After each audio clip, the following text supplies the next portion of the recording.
Friends, इस video के अंदर हम 12th क्लास की प्रोज के सेकंड चैप्टर लॉस्ट स्प्रिंग के शॉर्ट आंसर टाइप क्वेश्चंस की स्टडी करेंगे। फ्रेंड्स, अदर वीडियोस के लिंक डिस्क्रिप्शन में गिवन है, you can watch this videos. दोस्तों, इस चैनल की प्लेलिस्ट को चेक करना ना भूलें। Let's begin. फर्स्ट क्वेश्चन की स्टडी करते हैं। What did Anees Jung ask Saheb about the school? What was its impact on Saheb? Anees Jung ने स्कूल के बारे में साहब से क्या पूछा? इसका साहब पर क्या असर पड़ा? इसका आंसर है, Anees Jung asked Saheb about the school because she wanted to know his intention regarding studies. Anees Jung ने साहब से स्कूल के बारे में पूछा क्योंकि वे उसका पढ़ाई के बारे में इरादा जानना चाहती थीं। At the author's offer, Saheb immediately got ready to join the school. Author की पेशकश पर साहेब फ़ौरन स्कूल ज्वाइन करने के लिए तैयार हो गया। Although the author didn't offer him seriously, हालांकि ऑथर ने उसे सीरियसली पेशकश नहीं की। सेकेंड क्वेश्चन है, why did Saheb and other rag pickers not wear chappals? Saheb और दूसरे रैग पिकर्स चप्पलें क्यों नहीं पहनते थे? What excuse did they give for it? उन्होंने इसके लिए क्या बहाना बनाया? इसका आंसर है, Saheb and other rag pickers didn't use to wear chappals. Saheb और दूसरे रैग पिकर्स चप्पल नहीं पहना करते थे because it was their tradition to wander barefoot, क्योंकि नंगे पैर घूमना उनका रिवाज था। So they didn't like to wear chappals, इसलिए वे चप्पलें पहनना पसंद नहीं करते थे। They pretended that their mothers didn't cast down them from the shelf. वे बहाना बनाया करते थे कि उनकी माओं ने उन्हें ताक से नहीं उतारा है। नेक्स्ट क्वेश्चन है, how many rag pickers used to live in Seemapuri Delhi? Delhi के सीमापुरी में कितने रैग पिकर्स रहते थे? How did they settle there? वे वहाँ कैसे बसे? इसका आंसर है, in Seemapuri Delhi more than 10,000 rag pickers used to live. Delhi के सीमापुरी में 10,000 से भी ज़्यादा रैग पिकर्स रहा करते थे। They had been living there for more than 30 years. वे वहाँ 10 सालों से भी ज़्यादा से रह रहे थे। They were the refugees who had come from Bangladesh in 1971, क्योंकि वे शरणार्थी थे जो 1971 में बांग्लादेश से आए थे। नेक्स्ट क्वेश्चन है, What was the meaning of garbage for children? बच्चों के लिए कूड़ा का मतलब क्या था? What did they find in it? वे इसमें क्या ढूंढते थे? इसका आंसर है, garbage was wrapped in wonder for children. बच्चों के लिए कूड़ा एक हैरत में लिपटी हुई चीज़ था। They sometimes found a rupee even a 10 rupee note in it. वे कभी कभी 1 रुपया और 10 रुपये का नोट इसमें पाते थे।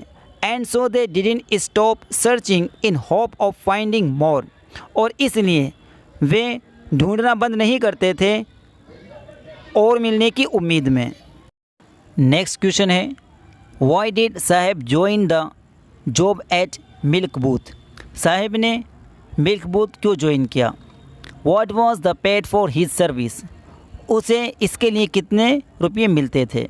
आंसर है, Saheb join the milk booth because of poverty. Saheb ने गरीबी की वजह से मिल्क बूथ को ज्वाइन किया। There he was paid at 100 rupees and all his meals. उसे वहाँ 800 रुपये और सब वक्त का खाना मिलता था। But he had to work hard with punctuality, मगर उसे पाबंदी के साथ काम करना पड़ता था। Because he was no longer his own master, क्योंकि वे अब अपना मालिक नहीं रहा था। नेक्स्ट क्वेश्चन है, हु वॉज मुकेश? मुकेश कौन था? Where did he belong and was his ambition? वे कहाँ से बिलोंग करता था और उसकी इच्छा क्या थी? इसका आंसर है, Mukesh was a young boy belonging to the Bengal making family from Firozabad. Mukesh एक यंग बॉय था जो फिरोज़ाबाद की चुंगलियाँ बनाने वाली फैमिली से बिलोंग करता था। His ambition was different from his family, उसकी इच्छा उसके परिवार से अलग थी, because he wanted to become a motor mechanic, क्योंकि वे एक मोटर मैकेनिक बनना चाहता था।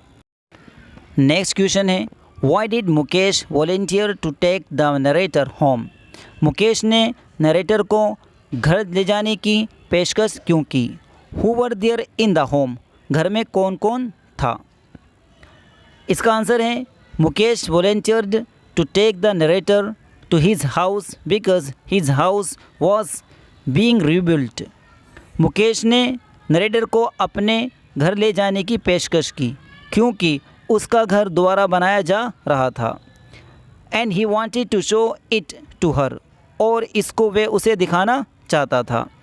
There were many members in the house as his brother, sister in law and father.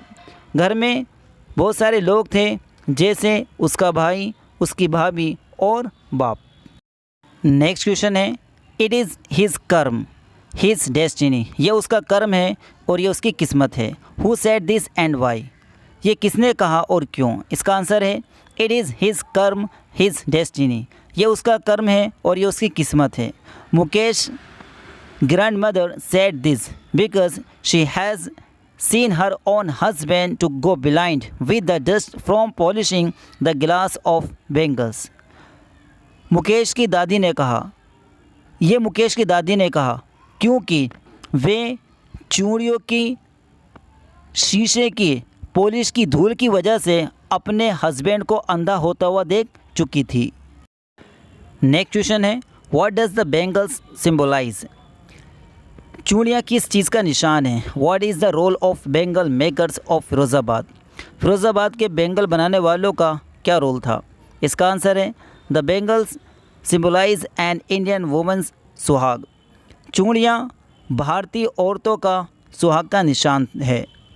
The bangle makers of Firozabad produce the largest quantity of bangles in the country.